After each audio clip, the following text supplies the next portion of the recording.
Hello, welcome back to Mother's Corner for your weekly dose of horror. Tonight we're going to delve into The Small Assassin by Ray Bradbury, published in 1946. Are you ready? Let's go! Just when the idea occurred to her that she was being murdered, she could not tell. There had been little subtle signs, little suspicions for the past month, things as deep as sea tides in her, like looking at a perfectly calm stretch of tropic water, wanting to bathe in it and finding, just as the tide takes your body, that monsters dwell just under the surface. Things unseen, bloated, many-armed, sharp-finned, malignant, and inescapable. A room floated around her in an effluvium of hysteria. Sharp instruments hovered, and there were voices and people in sterile white masks. My name, she thought. What is it? Alice Leiber. It came to her. David Leiber's wife. But it gave her no comfort. She was alone with these silent, whispering white people, and there was great pain and nausea and death fear in her. I am being murdered before their eyes. These doctors, these nurses don't realize what hidden thing has happened to me. David doesn't know. Nobody knows except me and the killer, the little murderer, the small assassin. I am dying and I can't tell them now. They'd laugh and call me one in delirium. They'll see the murderer and hold him and never think him responsible for my death. But here I am in front of God and man dying. No one to believe my story. Everyone to doubt me, comfort me with lies, bury me in ignorance, mourn me, and salvage my destroyer. Where is David, she wondered. In the waiting room, smoking one cigarette after another, listening to the long tickings of the very slow clock. Sweat exploded from all over her body at once, and with it an agonized cry. Now, now! Try and kill me, she screamed. Try, but I won't die, I won't! There was a hollowness, a vacuum. Suddenly the pain fell away. Exhaustion and dusk came around. It was over. Oh God! She plummeted down and struck a black nothingness which gave way to nothingness and another and still another. Footsteps. Gentle approaching footsteps. Far away, a voice said, "She's asleep, don't disturb her." An odor of tweeds, a pipe, a certain shaving lotion. David was standing over her, and beyond him the immaculate smell of Dr. Jeffers. She did not open her eyes. "I'm awake," she said quietly. It was a surprise, a relief to be able to speak, to not be dead. "Alice," someone said, and it was David beyond her closed eyes, holding her tired hands. "Would you like to meet the murderer, David?" she thought. "I hear your voice asking to see him, so there's nothing but for me to point him out to you." David stood over her. She opened her eyes. The room came into focus. Moving a weak hand, she pulled aside a coverlet. The murderer looked up at David Leiber with small, red-faced, blue-eyed calm. Its eyes were deep and sparkling. "Why," cried David Leiber, smiling, "he's a fine baby." Dr. Jeffers was waiting for David Leiber the day he came to take his wife and new child home. He motioned Leiber to a chair in his office, gave him a cigar, lit one for himself, sat on the edge of his desk, puffing solemnly for a long moment. Then he cleared his throat, looked at David Leiber straight on and said, "Your wife doesn't like her child, Dave." "What?" "It's been a hard thing for her. She'll need a lot of love this next year. I didn't say much at the time, but she was hysterical in the delivery room. The strange things she said, I won't repeat them. All I'll say is that she feels alien to the child. Now this may simply be a thing we can clear up with one or two questions." He sucked on his cigar another moment, then said, "Is this child a wanted child, Dave? Why do you ask?" "It's vital." Yes, it is a wanted child. We planned it together. Alice was so happy a year ago when... That makes it more difficult. Because if the child was unplanned, it would be a simple case of a woman hating the idea of motherhood. That doesn't fit Alice. Dr. Jeffers took his cigar from his lips, rubbed his hand across his jaw. It must be something else then. Perhaps something buried in her childhood that's coming out now, or it might be the simple, temporary doubt and distrust of any mother who's gone through the unusual pain and near death that Alice has. If so, then a little time should heal that. I thought I'd tell you, though, Dave. It'll help you be easy and tolerate her if she says anything about wishing the child had been born dead. And if things don't go well, the three of you drop in on me. I'm always glad to see old friends, eh? Here, take another cigar along for the baby." It was a bright spring afternoon. Their car hummed along wide, tree-lined boulevards. Blue sky, flowers, a warm wind. Dave talked a lot, lit his cigar, talked some more. Alice answered directly, softly, relaxing a bit more as the trip progressed. But she held the baby not tightly or warmly or motherly enough to satisfy the queer ache in Dave's mind. "Well," he said at last, smiling, "what'll we name him?" Alice Leiber watched green trees slide by. "Let's not decide yet. I'd rather wait until we get an exceptional name for him.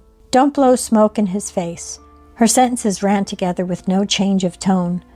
The last statement held no motherly reproof, no interest, no irritation. She just mouthed it, and it was said. The husband, disquieted, dropped the cigar from the window. "Sorry," he said. The baby rested in the crook of his mother's arms, shadows of sun and tree changing his face. His blue eyes opened like fresh blue spring flowers.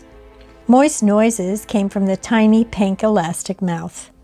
Alice gave her baby a quick glance. Her husband felt her shiver against him. "Cold?" he asked.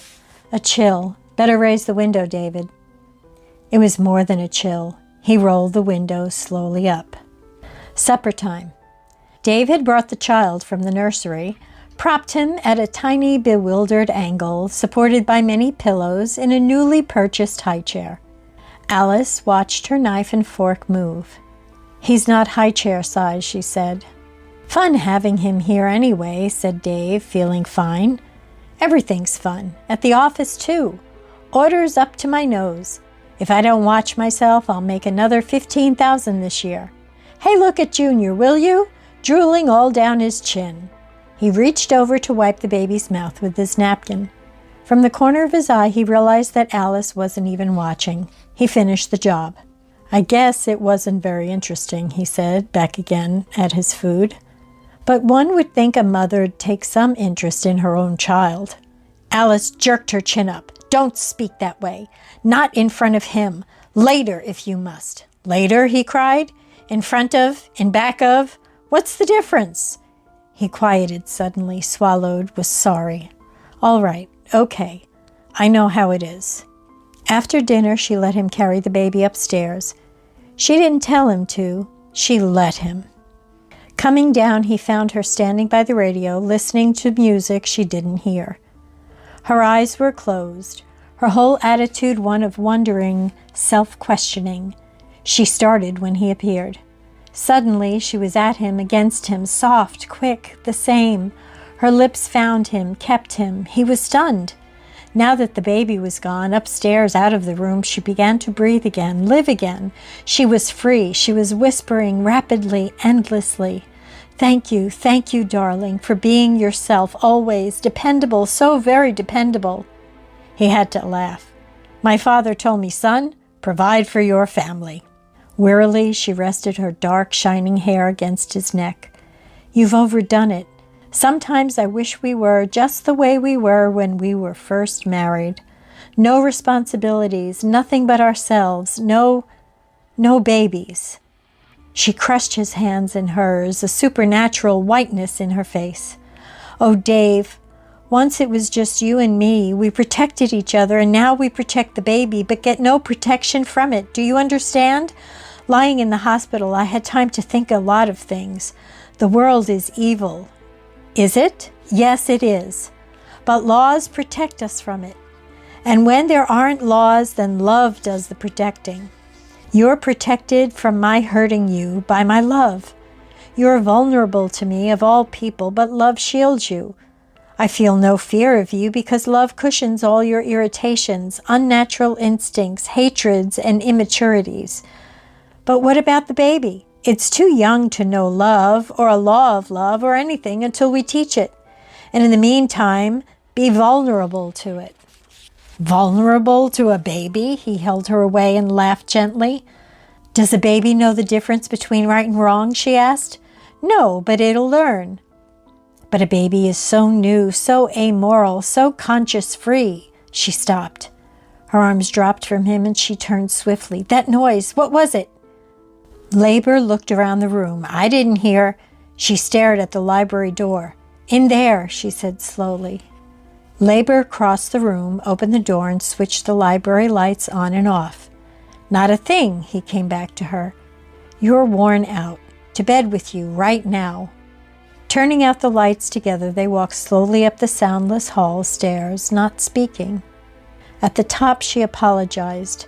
"My wild talk, darling. Forgive me. I'm exhausted." He understood and said so. She paused, undecided, by the nursery door. Then she fingered the brass knob sharply, walked in. He watched her approach the crib much too carefully, look down, and stiffen as she'd been struck in the face. "David!" Leiber stepped forward, reached the crib. The baby's face was bright red and very moist. His small pink mouth opened and shut, opened and shut. His eyes were a fiery blue. His hands leapt about on the air. "Oh," said Dave, "he's just been crying." "Has he?" Alice Leiber seized the crib railing to balance herself. "I didn't hear him." The door was closed. "Is that why he breathes so hard? Why his face is red?" "Sure. Poor little guy, crying all alone in the dark. He can sleep in our room tonight, just in case he cries." "You'll spoil him," his wife said. Leiber felt her eyes follow as he rolled the crib into their bedroom. He undressed silently, sat on the edge of the bed. Suddenly he lifted his head, swore under his breath, snapped his fingers. "Damn it! Forgot to tell you I must fly to Chicago Friday." "Oh, David!" Her voice was lost in the room. "I've put this trip off for 2 months, and now it's so critical I just have to go. I'm afraid to be alone.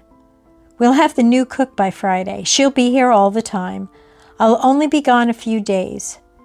I'm afraid. I don't know of what. You wouldn't believe me if I told you. I guess I'm crazy." He was in bed now. She darkened the room. He heard her walk around the bed, throw back the cover, slide in.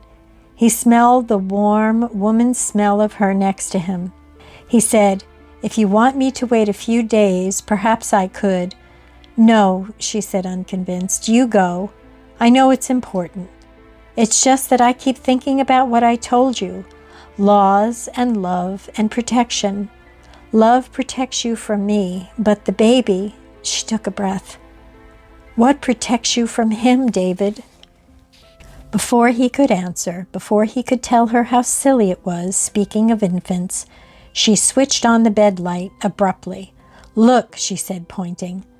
The baby lay wide awake in its crib, staring straight at him with deep, sharp blue eyes.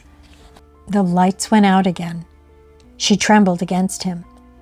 "It's not nice being afraid of the thing you birthed." Her whisper lowered, became harsh, fierce, swift. "He tried to kill me. He lies there, listens to us talking, waiting for you to go away so he can try to kill me again. I swear it." Sobs broke from her.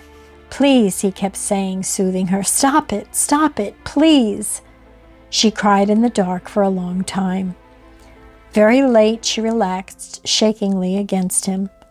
Her breathing came soft, warm, regular. Her body twitched its worn reflexes, and she slept.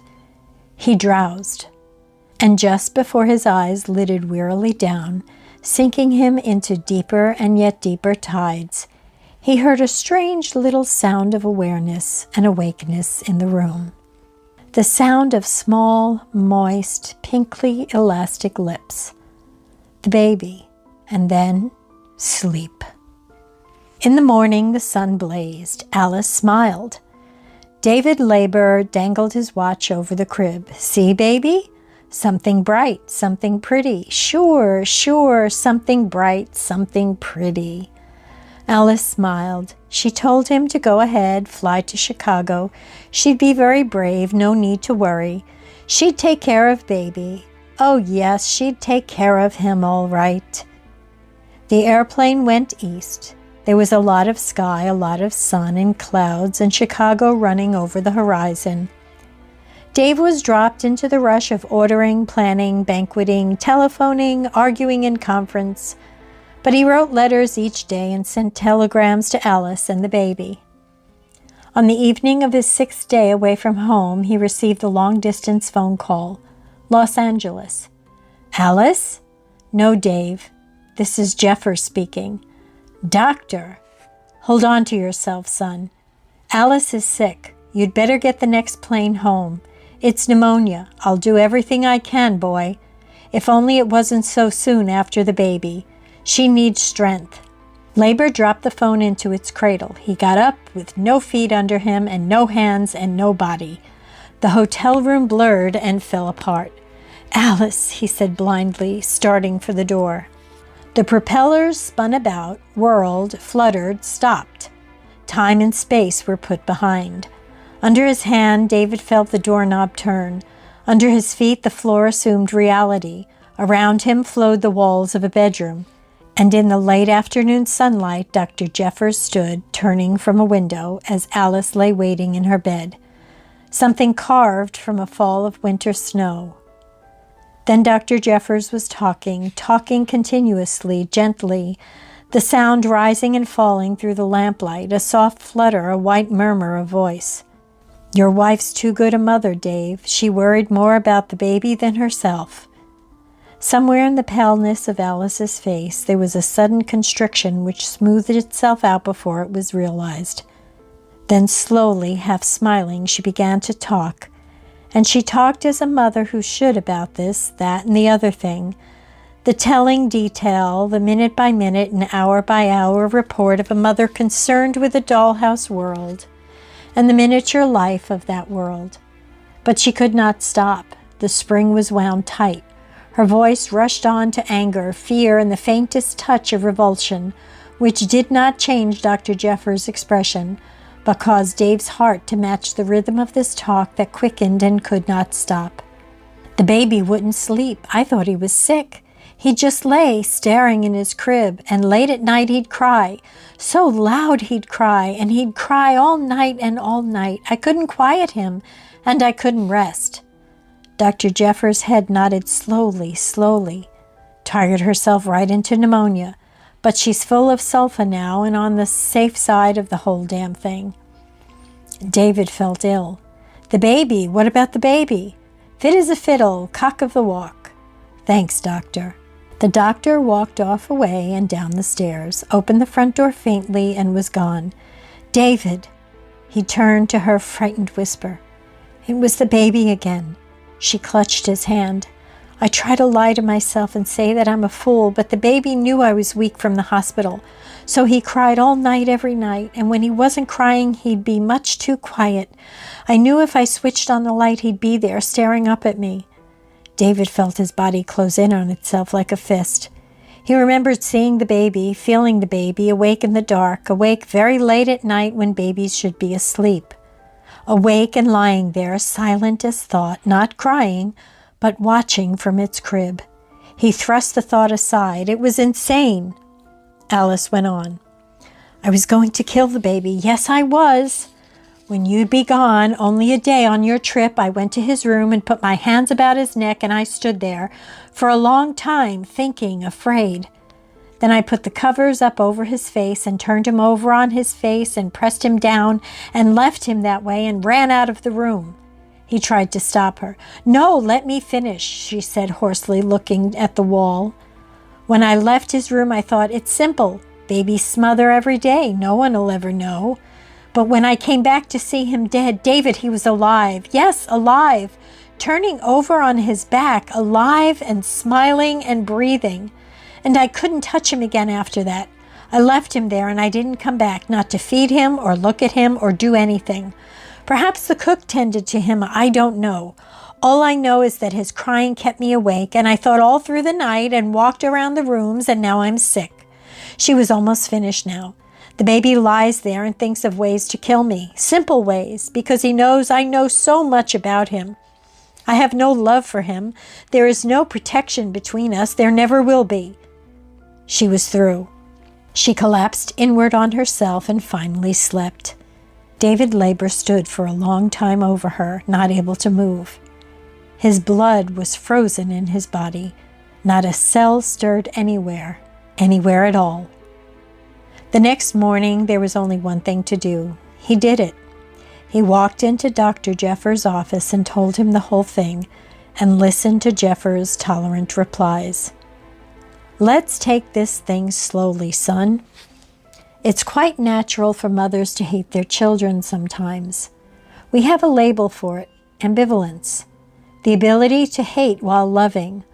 Lovers hate each other frequently. Children detest their mothers." Leiber interrupted. "I never hated my mother." "You won't admit it naturally. People don't enjoy admitting hatred for their loved ones. So Alice hates her baby. Better say she has an obsession. She's gone a step further than plain, ordinary ambivalence.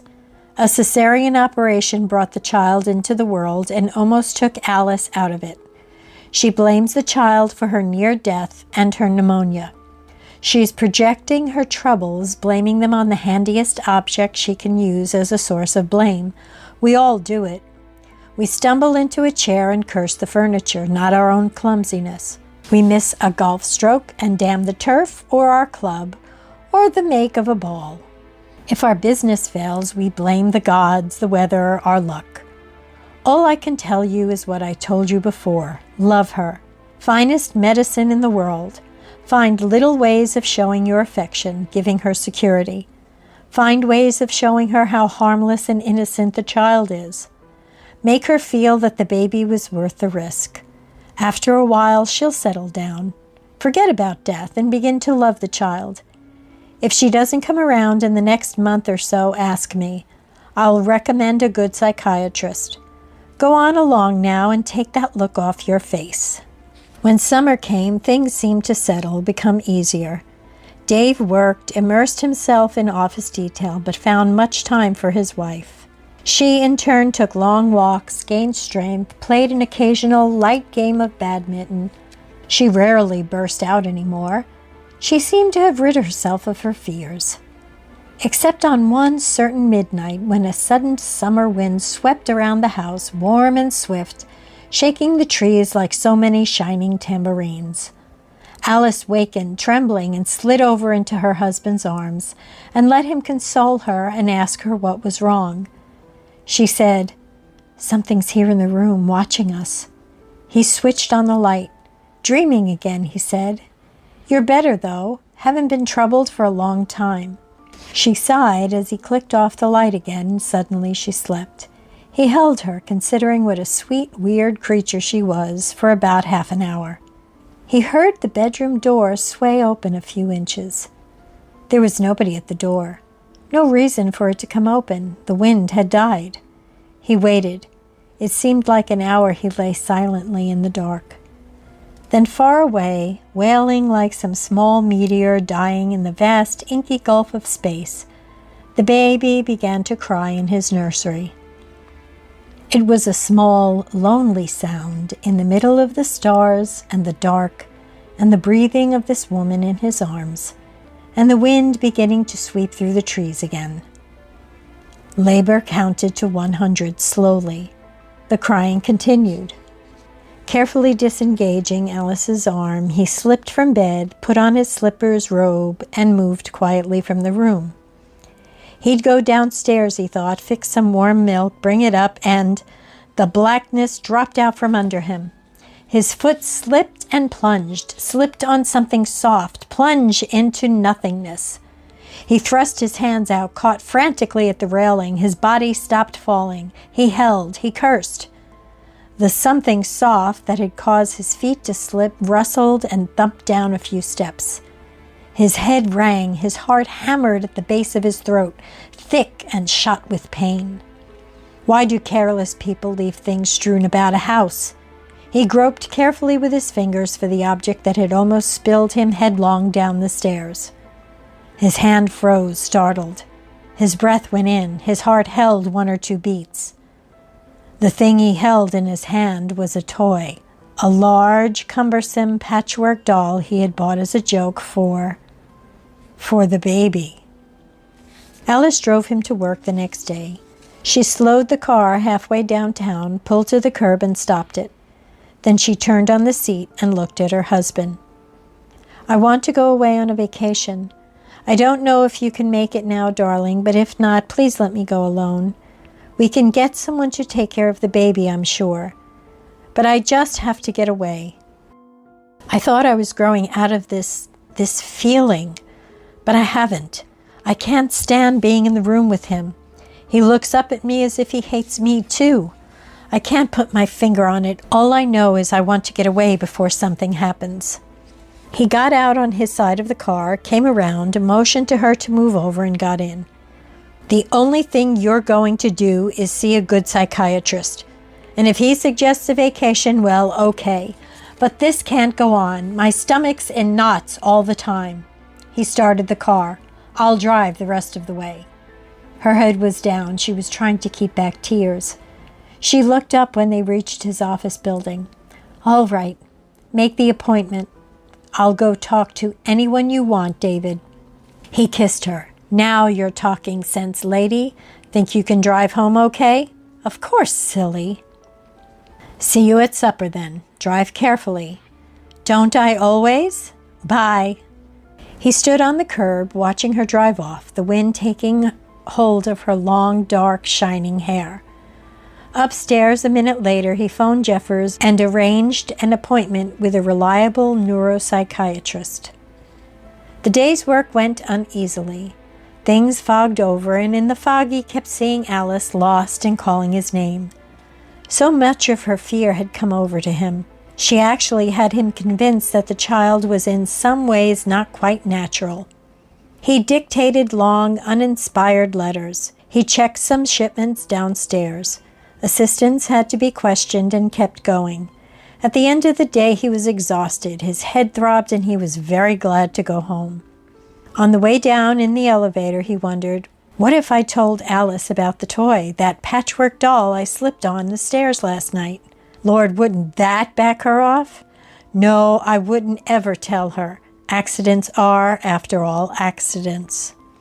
Daylight lingered in the sky as he drove home in a taxi. In front of the house, he paid the driver and walked slowly up the cement walk, enjoying the light that was still in the sky and the trees. The white colonial front of the house looked unnaturally silent and uninhabited. And then quietly he remembered this was Thursday, and the hired help they were able to obtain from time to time were all gone for the day. He took a deep breath of air. A bird sang behind the house. Traffic moved on the boulevard a block away. He twisted the key in the door. The knob turned under his fingers, oiled, silent. The door opened. He stepped in, put his hat on the chair with his briefcase, started to shrug out of his coat when he looked up. Late sunlight streamed down the stairwell from the window near the top of the hall. Where the sunlight touched it took on the bright color of the patchwork doll sprawled at the bottom of the stairs. But he paid no attention to the toy. He could only look and not move, and look again at Alice. Alice lay in a broken, grotesque, pallid gesturing and angling of her thin body at the bottom of the stairs, like a crumbled doll that doesn't want to play anymore, ever. Alice was dead. The house remained quiet except for the sound of his heart. She was dead. He held her head in his hands. He felt her fingers. He held her body, but she wouldn't live. She wouldn't even try to live. He said her name out loud many times, and he tried once again by holding her to him to give her back some of the warmth she had lost. But that didn't help. He stood up. He must have made a phone call. He didn't remember. He found himself suddenly upstairs. He opened the nursery door and walked inside and stared blankly at the crib. His stomach was sick. He couldn't see very well. The baby's eyes were closed, but his face was red, moist with perspiration as if he had been crying long and hard. "She's dead," said Leiber to the baby. "She's dead." Then he started laughing low and soft and continuously for a long time until Dr. Jeffers walked in out of the night and slapped him again and again across the face. "Snap out of it! Pull yourself together!" "She fell down the stairs, doctor. She tripped on a patchwork doll and fell. I almost slipped on it the other night myself, and now—" The doctor shook him. "Doc, Doc," said Dave hazily. "Funny thing. Funny. I finally thought of a name for the baby." The doctor said nothing. Leiber put his head back in his trembling hands and spoke the words. "I'm going to have him christened next Sunday. Know what name I'm giving him? I'm going to call him Lucifer." It was 11 at night. A lot of strange people had come and gone through the house, taking the essential flame with them. Alice. David Leiber sat across from the doctor in the library. "Alice wasn't crazy," he said slowly. "She had a good reason to fear the baby." Jeffers exhaled. "Don't follow after her. She blamed the child for her sickness. Now you blame it for her death. She stumbled on a toy. Remember that. You can't blame the child." "You mean Lucifer? Stop calling him that." Leiber shook his head. "Alice heard things at night, moving in the halls." "You want to know what made those noises, doctor? They were made by the baby. 4 months old, moving in the dark, listening to us talk. Listening to every word." He held to the sides of the chair. "And if I turned the lights on, a baby is so small. It can hide behind furniture, a door, against a wall, below eye level." "I want you to stop this," said Jeffers. "Let me say what I think or I'll go crazy. When I went to Chicago, who was it kept Alice awake, tiring her into pneumonia? The baby. And when Alice didn't die, then he tried killing me. It was simple. Leave a toy on the stairs. Cry in the night till your father goes downstairs to fetch your milk and stumbles. A crude trick, but effective. It didn't get me, but it killed Alice dead." David Leiber stopped long enough to light a cigarette. "I should have caught on. I'd turn on the lights in the middle of the night, many nights, and the baby'd be lying there, eyes wide. Most babies sleep all the time, not this one. He stays awake, thinking. Babies don't think. He stayed awake doing whatever he could do with his brain then. What in hell do we know about a baby's mind? He had every reason to hate Alice. She suspected him for what he was, certainly not a normal child. Something different. What do you know of babies, doctor? The general run, yes. You know, of course, how babies kill their mothers at birth. Why? Could it be resentment at being forced into a lousy world like this one?" Leiber leaned toward the doctor tiredly. "It all ties up. Suppose that a few babies out of all the millions are born instantaneously able to move, see, hear, think, like many animals and insects can. Insects are born self-sufficient. In a few weeks, most mammals and birds adjust, but children take years to speak and learn to stumble around on their weak legs. But suppose one child in a billion is strange, born perfectly aware, able to think instinctively. Wouldn't it be a perfect setup, a perfect blind for anything a baby might want to do? He could pretend to be ordinary, weak, crying, ignorant. With just a little expenditure of energy, he could crawl about a darkened house, listening. And how easy to place obstacles at the top of stairs. How easy to cry all night and tire a mother into pneumonia. How easy right at birth to be so close to the mother that a few deft maneuvers might cause peritonitis. For God's sake, Jeffers was on his feet. That's a repulsive thing to say. It's a repulsive thing I'm speaking of. How many mothers have died at birth of their children? How many have suckled strange little improbabilities who cause death one way or another? Strange red little creatures with brains that work in a bloody darkness we can't even guess at. Elemental little brains, a swarm with racial memory, hatred, and raw cruelty, with no more thought than self-preservation. And self-preservation in this case consisted of eliminating a mother who realized what a horror she had birthed. I ask you, doctor, what is there in the world more selfish than a baby? Nothing. Jeffers scowled and shook his head helplessly. Leiber dropped his cigarette down. I'm not claiming any great strength for the child.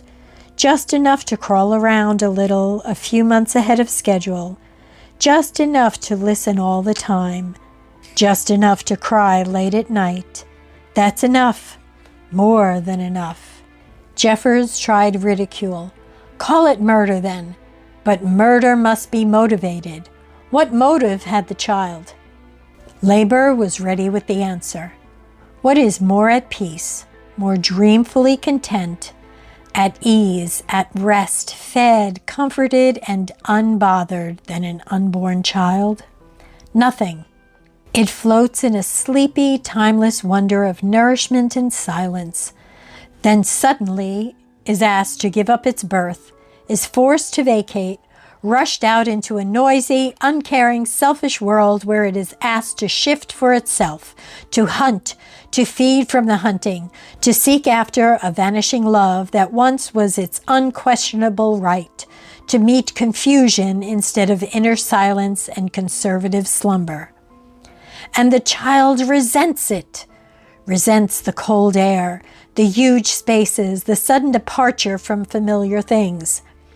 And in the tiny filament of brain, the only thing the child knows is selfishness and hatred because the spell has been rudely shattered. Who is responsible for this disenchantment, this rude breaking of the spell? The mother. So here, the new child has someone to hate with all its unreasoning mind. The mother has cast it out, rejected it. And the father is no better, kill him too. He's responsible in his way. Jeffers interrupted. If what you say is true, then every woman in the world would have to look at her baby as something to dread, something to wonder about. And why not? Hasn't the child a perfect alibi? 1,000 years of accepted medical belief protects him. By all natural accounts, he is helpless, not responsible. The child is born hating, and things grow worse instead of better. At first, the baby gets a certain amount of attention and mothering, but then as time passes, things change. When very new, a baby has the power to make parents do silly things when it cries or sneezes, jump when it makes a sound. As the years pass, the baby feels even that small power slip rapidly forever away, never to return. Why shouldn't it grasp all the power it can have? Why shouldn't it jockey for position while it has all the advantages? In later years, it would be too late to express its hatred. Now would be the time to strike. Leiber's voice was very soft, very low. My little baby boy, lying in his crib nights, his face moist and red and out of breath. From crying? No. From climbing slowly out of his crib, from crawling long distances through the darkened hallways. My little baby boy, I want to kill him. The doctor handed him a glass of water and some pills. You're not killing anyone. You're going to sleep for 24 hours. Sleep will change your mind. Take this. Leiber drank down the pills and let himself be led upstairs to his bedroom, crying, and felt himself being put to bed. The doctor waited until he was moving deep into sleep, then left the house. Leiber, alone, drifted down, down. He heard a noise. What's that?" he demanded feebly. Something moved in the hall. David Leiber slept. Very early the next morning, Dr. Jeffers drove up to the house. It was a good morning, and he was here to drive Leiber to the country for a rest. Leiber would still be asleep upstairs. Jeffers had given him enough sedative to knock him out for at least 15 hours. He rang the doorbell, no answer. The servants were probably not up. Jeffers tried the front door, found it open, stepped in. He put his medical kit on the nearest chair. Something white moved out of sight at the top of the stairs. Just a suggestion of movement. Jeffers hardly noticed it. The smell of gas was in the house. Jeffers ran upstairs, crashed into Leiber's bedroom. Leiber lay motionless on the bed, and the room billowed with gas, which hissed from a released jet at the base of the wall near the door. Jeffers twisted it off, then forced up all the windows and ran back to Leiber's body. The body was cold. It had been dead quite a few hours. Coughing violently, the doctor hurried from the room, eyes watering. Leiber hadn't turned on the gas himself. He couldn't have. Those sedatives had knocked him out. He wouldn't have wakened until noon. It wasn't suicide. Or was there the faintest possibility? Jeffers stood in the hall for 5 minutes. Then he walked to the door of the nursery. It was shut. He opened it, walked inside, and to the crib. The crib was empty. He stood swaying by the crib for half a minute. Then he said something to nobody in particular. The nursery door blew shut. You couldn't get back into your crib where it was safe. You didn't plan on the door blowing shut. A little thing like a slammed door can ruin the best plans. I'll find you somewhere in the house, hiding, pretending to be something you are not. The doctor looked dazed. He put his hand to his head and smiled palely. Now I'm talking like Alice and David talked. But I can't take any chances. I'm not sure of anything, but I can't take any chances. He walked downstairs, opened his medical bag on the chair, took something out of it and held it in his hands. Something rustled down the hall. Something very small and very quiet. Jeffers turned rapidly. I had to operate to bring you into this world, he thought. Now I guess I can operate to take you out of it. He took 6 slow, sure steps forward into the hall. He raised his hand into the sunlight. See, baby, something bright, something pretty. A scalpel. Oh my, what a devilish baby. You know, at first it did seem that poor Alice was suffering from some sort of mental disorder, didn't it? But what a turn of events. Do you think Dr. Jeffers was able to operate on the little assassin? Or was he that little thing's next victim? Let me know in the comments, would you? Until next week, have a wonderful day.